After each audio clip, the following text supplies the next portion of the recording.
자, 컬처클럽 청년 우동준, 신바, 신보라 두 분 어서 오세요. 네, 안녕하세요. 네, 반갑습니다. 네, 오늘은 청년님부터 어떤 작품, 어떤 이야기 준비하셨습니까? 네, 미국 대선이 꽤나 재밌어지고 있습니다. 음. 바이든과 트럼프가 각각 재선을 도전했던 초기에는 트럼프의 낙선을 다들 아마 예상을 하셨을 거예요. 그런데 트럼프 암살 미수 사건도 있었고 그 사건이 있었던 현장에서 아주 멋진 사진이 하나 나왔습니다. 그렇죠. 그 성조기 아래에서 보디가드에 둘러싸여서 나가는 중에도 주먹을 지켜들면서 뒤에 성조기 성조기가 막 벌럭이고 싸우자라고 이야기하는 트럼프의 사진 덕분에 네. 이제 대선 끝났다라고 말하는 사람도 정말 많았어요 그때. 그런데 바이든 대통령이 후보를 사퇴를 하고 해리스 부통령을 지지선을 하면서 지금 판국이 좀 바뀌고 있습니다. 특히 얼마 전에 시카고에서 열렸던 민주당 전당대회에서 그 바이든이 했던 말이 저는 좀 인상 깊었던 말이 하나가 있는데 바이든이 이렇게 얘기했어요. America, I gave my best to you. 그러니까 미국이요. 나는 내가 쓴 최선을 당신에게 주었다. 뭐 이런 이야기를 했는데 이 말의 청중들은 We love Joe라고 화답을 했습니다. 그러니까 바이든이기 때문에 할 수 있는 문장이라고 생각을 했어요. 그리고 또 다들 아시다시피 고령의 나이에 대통령직을 수행하고 있었기 때문에 네. 그가 자신이 할 수 있는 최선을 다했다라는 말은 다들 쉽게 공감할 수 있는 문장이었던 것 같습니다. 저는 특히나 그 문장을 보고 나서 이 바이든이라는 사람이 좀 독특한 것 같다. 기존에 뭔가 정치라고 하면 야망과 욕망의 한복판이라고 생각을 하게 되는데 이 바이든이라는 인물은 좀 다른 것 같다는 생각이 들어서 책을 좀 찾아봤는데요. 네. 이 책은 그 대통령 시절에 쓴 책이 아니고 그 오바마 행정부 시절에 부통령이었던 바이든 그때 이야기가 담겨 있는 책입니다. 그래서 그가 어떤 사람인지 대통령 이전의 이야기를 좀 들을 수 있기 때문에 조금 더 진솔한 인물을 볼 수 있었고요. 책 제목은 약속해 주세요 아버지라는 이름입니다. 네.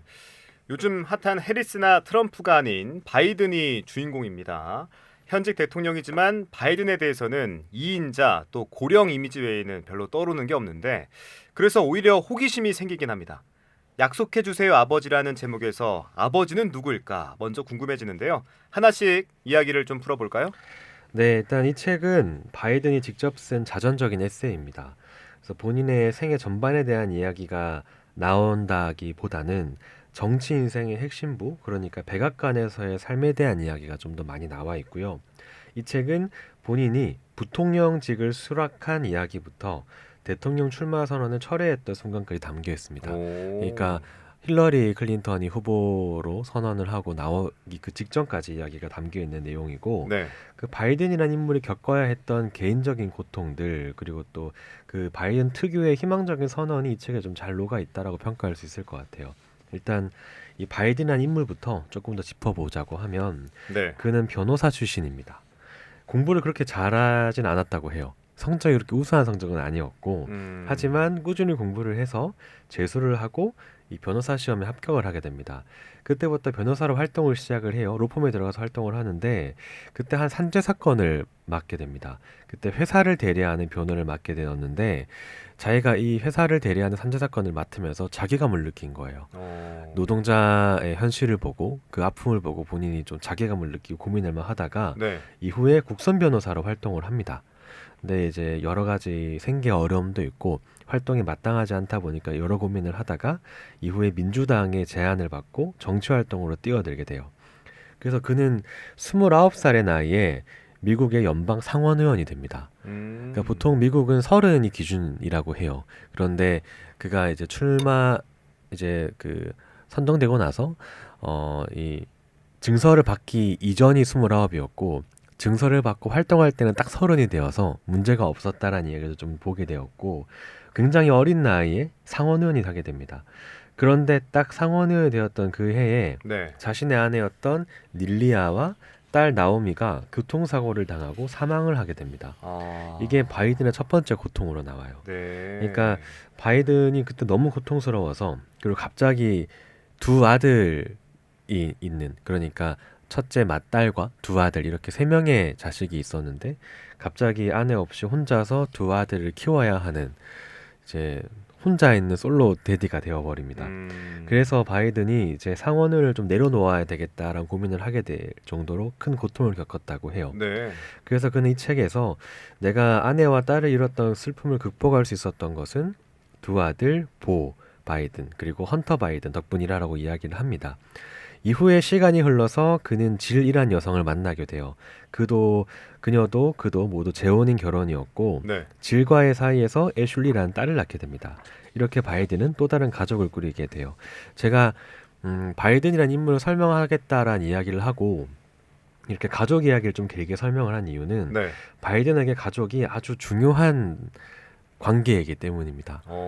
바이든은 특히나 보통 사람들은 정치인이라고 하면 공적과 사적, 특히나 공적이 정치고 가족은 사적인 일이라고 치부를 하게 될 텐데 바이든한테 가족은 일과 구분되는 사적인 영역이 전혀 아니었어요.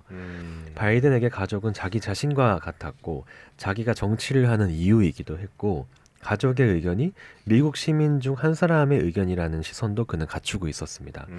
그가 부통령직을 수락했던 이유도 힐러리 클린턴과의 경선 경쟁에서 출마 선언을 철회했던 이유도 다 가족의 의견이 크게 작용을 했다라는 게 이 책에 나오는 바이든만의 특징이라고 볼 수 있을 것 같아요. 네, 그러니까 책 제목의 아버지는 바이든 본인이었군요. 옳은 길을 걸어달라, 바른 정치를 하겠다는 약속을 해달라, 가족들의 당부, 국민들의 당부를 되새기는 표현 같습니다. 자, 그렇게 바이든 대통령은 오바마 행정부에서 부통령직을 수행했는데 이 결정에 가족의 조언이 있었다면서요? 네, 이제 책에서는 이제 오바마 전 대통령이 부통령직을 처음 제안했던 순간이 묘사가 됩니다. 2008년 6월 오바마는 전화를 걸어서 바이든에게 러닝메이트가 되어 달라라고 요청을 했다고 해요. 그때 바이든은 거절을 했다고 합니다. 네, 책에서는 이렇게 이야기를 했다고 해요.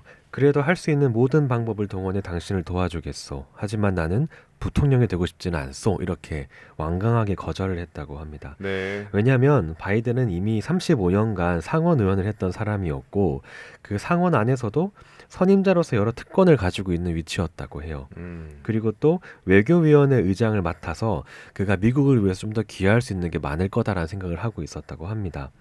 또 무엇보다 미국에서는 이 부통령에 대한 인식이 좀 복잡하더라고요.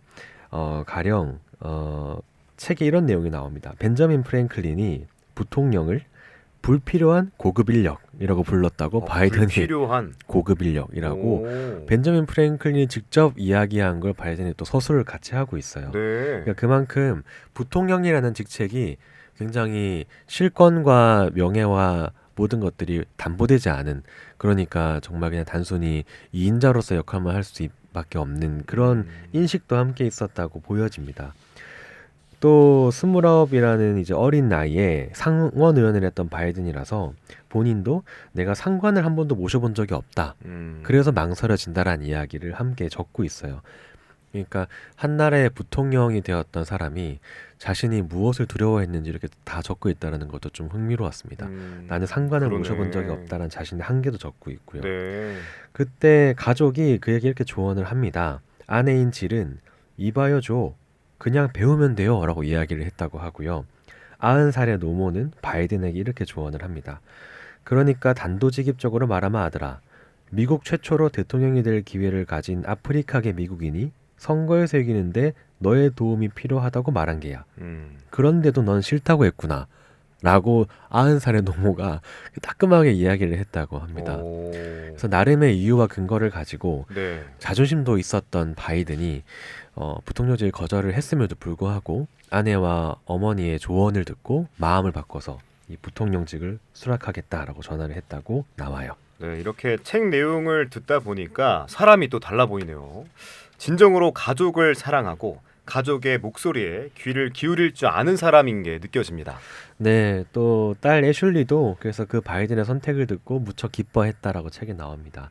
본인이 기뻐했다란 말은 안 나와요. 이제 내가 부통령이 되었다라는 말에 기뻤다라는 묘사는 안 나옵니다.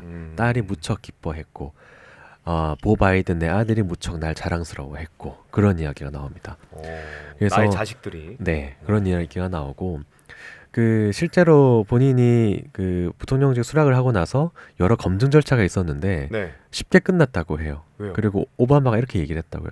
바이든 정말 당신은 가진 게 없는 사람이군요라고 웃으면서 농담으로 이야기를 했다고 할 정도로 그는 정말 정치 그리고 미국 보편의 이익을 위해서 엄청 고민을 많이 했다라는 깨끗한 게 사람이었기 때문에 네, 검증 맞아요. 절차가 짧았다. 네, 맞아요. 오, 그래서 그런 이야기가 책에 나오는 게 좀 흥미로웠고요. 네. 또 바이든은 딸 애슐리에게 읊어줬던 시를 인용을 합니다. 트로이의 치유라는 시인데 평소에 바이든이 이 시를 딸에게 많이 얘기해줬다고 합니다. 이 시를 아나운서님이 한번 읽어주시면 좋겠습니다. 트로이의 치유. 역사는 말한다. 희망을 갖지 말라. 무덤의 이편에서. 그러나 일생에 한 번은 정의의 큰 물결이 밀려오리라. 기대하던 사람은 일어나리라. 그리고 희망과 역사가 노래하리라. 이건가요? 네, 이게 아버지 바이든과 딸 애슐리가 서로 함께 시를 읽고 외우고 좋아하는 시라고 나옵니다.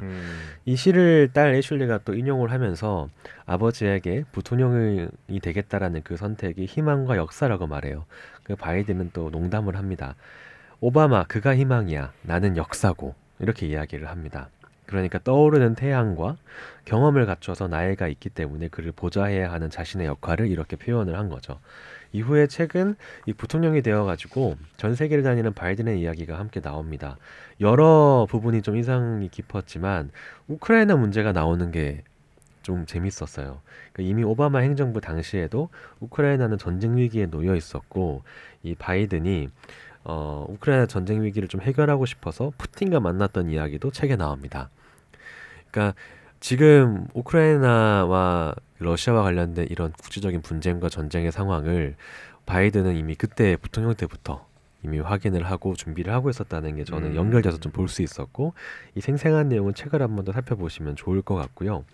이 책의 제목인 약속해주세요 아버지 이 문장은 아들 보 바이든의 말이었습니다. 그러니까 아들의 말이 책 제목이 된 이유 바로 보 바이든이 암으로 세상을 일찍 떠났기 때문이에요. 네. 그러니까 바이든은 사랑하는 자신의 맏아들까지 먼저 보내게 된 겁니다. 엄청 고통스러웠다라고 고백을 하고 있고 이 책은 그 조 바이든이 쓴 책이지만 사실 제가 다 읽고 나서의 드는 느낌은 자신이 사랑했던 아들 보 바이든을 향한 헌정책 같기도 합니다. 그리고 아들 이름은 원래 좀 더 길어요. 근데 애칭으로 보 바이든이라고 부르는 겁니다. 아버지가 조 바이든이라서 보 바이든 애칭으로 부르는 거고 나의 정치 인생에서 아들이 얼마나 큰 의미이자 희망이었는지를 고백하는 게 이 책이라고 정리할 수 있을 것 같아요. 그랬군요. 네. 제목에 대한 궁금증이 완전히 풀렸습니다. 바이든의 장남, 이 보 바이든은 어떤 인물이었습니까? 많은 사람들이 그를 대통령감이라고 보았다고 합니다. 이 델라웨어주에서 법무장관을 했던 사람이기도 하고 학벌이나 인품이나 경력이나 사생활까지 다 아주 모범적이었던 아들이라고 해요. 둘째 아들은 조금 사고뭉치입니다. 그래요? 네, 바이든과 조금 다르게 사고뭉치고 그래서 어딜 가서도 항상 첫째 아들인 보 바이든을 좀 더 예뻐하고 자랑스러워했다라는 이야기가 종종 나오는데 그는 주지사까지 준비를 하다가 2013년에 교모세포종이라는 뇌종양이 발견이 돼요. 그래서 46살의 나이에 세상을 떠나게 됩니다. 그러니까 아내와 딸, 아들까지 자기가 사랑했던 사람들을 다 먼저 보내야 했던 인물이 바이든이었는데 네. 바이든은 이런 가족을 떠나보낸 슬픔 속에서도 미국의 수많은 시민들이 이유 없이 자신의 가족을 떠나보내고 있다라고 미국인 보편의 시민을 또 공감하는 이야기가 함께 나와요. 연속적으로 그런 이야기 나오다 보니까 좀 개인적으로 많이 찡하기도 했고 이 사람이 무엇을 위해서 정치를 하는가가 물론 한 사람 전체의 마음을 이해하기는 어렵겠지만 책을 통해서 조금은 이해할 수가 있었고요. 제일 먹먹했던 부분은 이 병실에 누워있는 아들을 보러 가는 바이든의 혼잣말입니다. 이렇게 표현이 돼요. 웃자. 나는 내게 그렇게 말했다. 웃자. 웃자. 웃자. 보고 얼마나 많이 말했던가. 아버지 슬퍼 보이면 안 돼요. 아들의 이 말을 듣고 또 그대로 충실하게 미소를 짓고자 하는 인물. 그게 바로 바이든이라고 할 수 있을 것 같고요. 아버지 저한테 약속해 주세요. 무슨 일이 생겨도 괜찮으셔야 해요. 라고 이 아들이 말했던 이야기를 책 제목으로 만드는 인물이 바이든입니다. 그래서 바이든은 아이들이 나에게 무엇을 기대했는지를 보여주었고 나를 이끌고 있다라고 고백을 하고 있고 이 뇌종양과 싸우면서도 목적의식을 저버리지 않고 사는 것이 얼마나 영광스러운 일인지 그러니까 신체에 어려움이 있음에도 불구하고 자신의 목적 의식을 향해서 달려나가는 것이 얼마나 영광스러운 일인지를 알았다고 고백을 해요. 그가 왜 그 고령의 나이에 한 번 더 대통령을 하고 싶어 했는지를 느낄 수 있었던 대목이었습니다. 뭐 그가 어떤 대통령이었는지에 대한 평가는 다양하겠지만 네. 그가 꿈꿨던 세상은 자신의 가족이 함께 살아간 세상이었을 거예요. 그런 의미에서 이번 책 약속해주세요 아버지는 본인이 왜 최선을 다해야 하는지를 보여주었던 책이다. 본인이 왜 미국이란 걸 거론을 하면서 난 최선을 다했다라는 이야기를 하는지 알 수 있는 책이었고 그 대통령 후보직에서 물러나는 게 쉬운 일은 아닐 것 같아요. 저는 네. 제 작은 감투도 내려놓는 게 쉽지가 않은데 이 바이든은 정말 대단한 사람인 것 같다는 생각이 좀 들었고 네. 그가 내린 결정도 본인의 어떤 야망보다는 사랑하는 사람들의 조언이 있었기 때문에 그 말을 듣고 선택했을 거라는 생각을 하게 됩니다. 이 책을 통해서. 그래서 그가 주변을 실망시키지 않기 위해서 나아갔다. 그 선택이 자신의 욕망을 위해서만은 아니었다. 생각보다 선명한 사람이라는 것이 바이든에 대한 저의 판단이고 네. 여러분들도 이 담담한 바이든의 문체를 한번 경험해 보시면 좋겠습니다. 이 정치인들을 만약 탐욕스럽게 또 권력만 좇는 냉혈한으로 여기는 분위기도 없지 않은데 정치 혐오는 악순환을 가져올 뿐이죠. 그들의 선의와 헌신에도 관심을 좀 가져보면 좋겠습니다. 바이든의 또 다른 면모, 어쩌면 진면목을 발견할 수 있는 책이 아닐까 싶은데 조 바이든 미국 대통령의 생애와 그 가족들의 이야기를 담은 책 약속해주세요 아버지 함께 만나봤고요.